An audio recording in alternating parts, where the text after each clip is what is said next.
నమస్తే. Mood of ఆంధ్రకు స్వాగతం. ఒకే దేశం ఒకే ఎన్నిక, ఇది బీజేపీ నినాదం. ఇందులో భాగంగా జమిలీ బిల్లుకు కేంద్ర కేబినెట్ ఆమోదం తెలిపింది.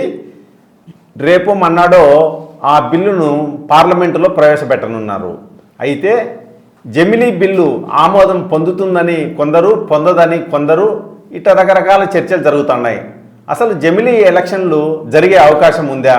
సాధ్యాసాధ్యాలపై ప్రముఖ రాజకీయ విశ్లేషకుడు పురుషోత్తం రెడ్డి గారి అభిప్రాయాన్ని తెలుసుకుందాం.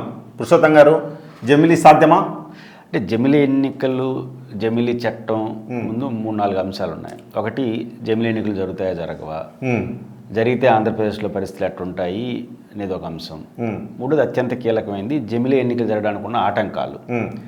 జమిలీ చట్టం రావడానికి ఉన్న ఆటంకాలు మొదట మనం చూసినప్పుడు ప్రధానంగా వస్తున్న ప్రశ్న ఏంటి? ఒకే ఎన్నికలు, ఒకే రాష్ట్రం, ఒకే దేశం, ఒకే ఎన్నిక బాగానే ఉంది. ఇప్పుడు ఉదాహరణకు ఆంధ్రప్రదేశ్లో, ఢిల్లీలోనే ఒకేసారి ఎన్నికలు జరుగుతాయి.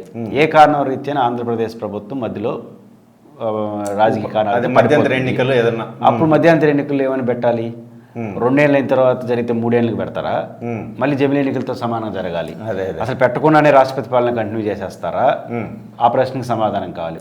ఒకవేళ ఢిల్లీలో ప్రభుత్వం యూపీఏ 1 ముందు జరిగే నేషనల్ ఫ్రంట్, థర్డ్ ఫ్రంట్ పేరు జరిగాయి కదా, ఆ ప్రయోగాలు విఫలమై 2 ఏళ్ళకి ఎన్నికలు రావాల్సి వచ్చింది. అప్పుడు వాళ్ళతో పాటు మళ్ళీ రాష్ట్రాలన్నీ రద్దు చేసేసి మళ్ళీ పెడతారా? ఇట్లాంటి కొన్ని మౌలికమైన ప్రశ్నలకు ఈ చట్టం ఏమి సమాధానం చెప్పబోతుంది అనేది ఒక ఆసక్తికరమైన అంశం. ఓకే. దాంతోపాటు ఫిలాసఫికల్గా ఇది నియంతృత్వానికి దారితీస్తుంది, మెల్లిగా ప్రాంతీయ పార్టీని కబలించేదానికోసం చేస్తున్న ప్రశ్న ఒకటి ఉత్పన్నమవుతోంది. అవును. ఇవన్నీ ప్రశ్నలకు బిల్లులో ఏముండబోతుందో చూసిన తర్వాత దాని మీద మాట్లాడచ్చు. ఇప్పుడు మౌలికమైన 2 ఆసక్తికరమైన అంశాలు ఏమొస్తాయంటే, బిల్లు ఆమోదం సాధ్యమా, ఆంధ్రప్రదేశ్లో ఎట్లుంటుంది? నా దృష్టిలో బిల్లు ఆమోదం అనేది ఫిలాసఫికల్గా మీద ఆధారపడి ఉండదు. అంటే ఫిలాసఫికల్ అంటే ఎన్డీఏ పెడతా ఉంది కాబట్టి ఎన్డీఏ వాళ్ళు సమర్థిస్తారు, ఎన్డీఏ వ్యతిరేకంగా ఉండేవాళ్ళు వ్యతిరేకిస్తారు. ఈ చర్చ నడుస్తుంది. ఈ కారణం రీత్యా అసలు చట్టం జరగదు అనేది ఎక్కువ మంది చెప్తా ఉండేది. ఎందుకంటే లోక్సభలో కానీ రాజ్యసభలో కానీ 2/3 మెజారిటీ బీజేపీకి లేదు. కాబట్టి లేనప్పుడు ఇంకెట్టా అమలుస్తారు, కాబట్టి ఆటోమేటిక్గా ఇది జరగదు, ఇది వృధా ప్రయాస అనే చర్చ కూడా ఒకటి నడుస్తూ ఉంది. అంటే నాకున్న అంచనా ప్రకారం అట్లా ఉండదు. ఎందుకు అంటే 2/3 మెజారిటీ వచ్చేస్తుందని నేను అన్నాను, కానీ ఎన్డీఏ వ్యతిరేకం లేదా వాళ్ళ అనుకూలం అనే చర్చ అయితే ఉండదు. ఉదాహరణకు ఈరోజు కాంగ్రెస్ పార్టీ ఫిలాసఫీలు వ్యతిరేకించవచ్చు, అవును, దానికి ఉన్న సంఖ్య రీత్యా తక్కువే కూడా. వామపక్షాలు కూడా వ్యతిరేకిస్తున్నాయి. ఇద్దరు కలిసి 100 చిల్లర ఎంపీలు ఉన్నారు అంతే. అదర్ దెన్ మిగిలిన ఏ పార్టీకి కూడా ఫిలాసఫికల్ అభిప్రాయం దీంట్లో లేదు. వాళ్ళ వ్యక్తిగత రాజకీయ అవసరాలే ప్రామాణికంగా ఉంటున్నాయి అనేది కాంగ్రెస్, వామపక్షాలు ఫిలాసఫికల్గా బీజేపీతో వ్యతిరేకంగా మాట్లాడుతున్నాయి. బహుశా వాళ్ళు కన్స్ట్రక్టివ్గా వ్యతిరేకిస్తారు, రాజ్యసభలో వ్యతిరేకిస్తారు, లోక్సభలో వ్యతిరేకిస్తారు. ఎంత ఇదో లోక్సభలో 100 చిల్లర, 120, 110 చుట్టూ ఉన్నారు. మిగిలిన పార్టీలన్నీ, అది డిఎంకే కావచ్చు, ఇంకోటి కావచ్చు, వాళ్ళ ప్రయోజనాల చుట్టూనే ఆలోచన చేసే అవకాశాలు కనిపిస్తున్నాయి. ఇప్పుడు ఉదాహరణకు డిఎంకే ఉంది, కాంగ్రెస్తో ఉంది. వాళ్ళు 2026లో అసెంబ్లీ ఎలక్షన్స్, 2027లో జమిలీ పెట్టే క్రమంలో సాధారణంగా ఏం చేస్తారు? ముందున్న వాళ్ళు వెనక్కున్న వాళ్ళు ముందుకు తీసుకొస్తారు. కాబట్టి ఇప్పుడు వీళ్ళు 6 నెలలు 8 సంవత్సరం ముందు పెట్టరు కదా, అందువల్ల ఎక్స్టెండ్ చేసేసి ఇంకొక 6 నెలలు మీరే కంటిన్యూ, ఆయా రాష్ట్రాలు యాజ్ ఇట్ ఈస్ కంటిన్యూ అనేసారు అనుకోండి. అప్పుడేమవుతుంది? వాళ్ళకు అడ్వాంటేజ్ ఏదో కదా. ఇప్పుడు తెలుగుదేశం పార్టీ ఉంది, 2 ఏళ్ళు ప్రీపోన్ చేసేస్తారు, వీళ్ళకి డిసడ్వాంటేజ్. ఇక్కడ ప్రతిపక్షంలో ఉన్న జగన్మోహన్ రెడ్డి గారికి తొందరగా వస్తే గెలుస్తామని నమ్మకం వచ్చేసింది కాబట్టి తొందరగా ఉండే మద్దతు ఇస్తాడు. తెలంగాణలో బీఆర్ఎస్ పార్టీ మాకు ఓకే అంటారు, ఎందుకంటే మాకు అవకాశం వస్తుందనేసి. అట్లా ఇప్పుడు మమతా బెనర్జీ అయినా ఇంకోరైనా వాళ్ళ రాష్ట్ర ప్రయోజనాల చుట్టూనే వ్యవహారాలు చేస్తారు.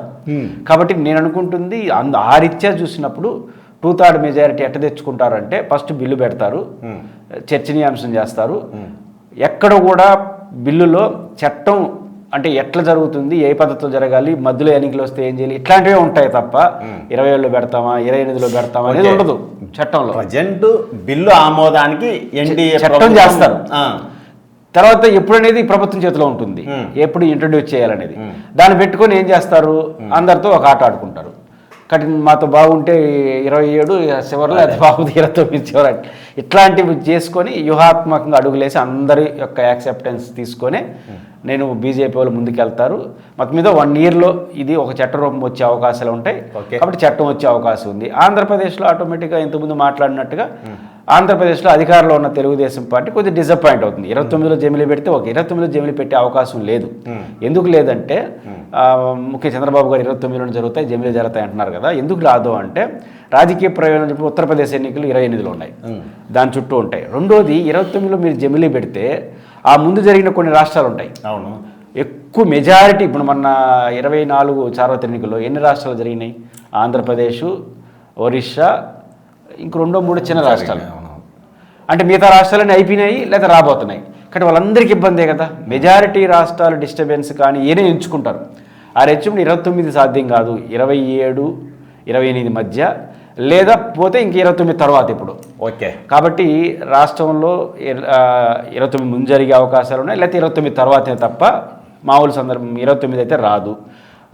జనరల్గా వైసీపీ వాళ్ళు దీనికి సానుకూలంగా ఉంటారు. తెలుగుదేశం పార్టీ వాళ్ళు బీజేపీతో తెలుగుదేశం పార్టీ ఎలా ఉండాలనుకుంటుంది తదుపరి ఎన్నికల్లో అనే దాన్ని బట్టి ఉంటాయి. అది తేలదు, ఎందుకని వాళ్ళు చట్టంలో చెప్పరు కదా. కాబట్టి ఈ రీత్యా చూసుకున్నప్పుడు చట్టం ఆమోదం పొందడం సాధారణంగా జరిగిపోవచ్చు. ఎప్పుడన్నది ఇంకా బీజేపీ తీసుకునే రాజకీయ లైన్ బట్టి ఆధారపడి ఉంటుంది. ఆంధ్రప్రదేశ్లో మాత్రం అధికార పార్టీ ఇష్టం లేకపోయినా ఒప్పుకునే పరిస్థితి, ప్రతిపక్షం ఇష్టపూర్వకంగా తొందరగా వస్తుంది కాబట్టి ఒప్పుకునే పరిస్థితి. కాబట్టి యునానిమస్ అభిప్రాయం ఆంధ్రప్రదేశ్ నుంచి రావచ్చేమో అనుకుంటున్నాను. సార్ ధన్యవాదాలు పురుషోత్తం గారు.